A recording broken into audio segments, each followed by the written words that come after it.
O'rtoqlar, endi sizlarga meditsinani ko'chadagi foydasini tushuntirib beraman. Agar sizlar meditsinani bilsalaringiz, hech kimdan qo'rqmaysizlar.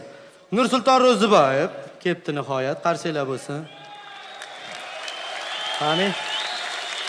Maktabimizni faxri, xohlasangiz bu tomondan baqa chiqing. Keling.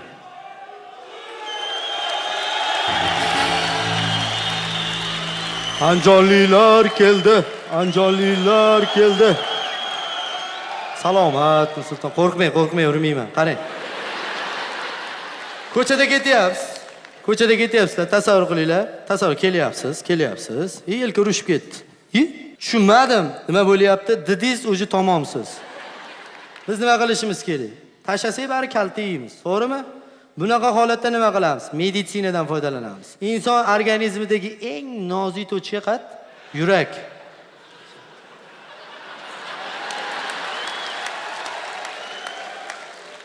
Hali 13-betga kelganimiz yo'q. Inson organizmidagi eng nozik nuqta yurak. Biz yurakka zarba beramiz. Chunki yurakda ko'ngil va qalb bor. Biz yurakni zaxvat qilsak, bu miyaga sekin signal beradi-da. Miya ko'zga signal berib, ko'zni yoshartirib, shunda endi uni qanaqa zarba berishni ko'rsataman. Ushlaysiz, menga qara, yelkin. Ha. Endi hujumga o'tamiz. Akajon. Bolalarim bor aka.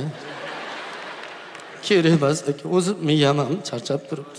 Pochkam ham og'rib turibdi. Ko'ryapsiz-a, o'sha yurak bo'shadi. Mana shunaqa payt bitta beramiz yurak bo'shadi.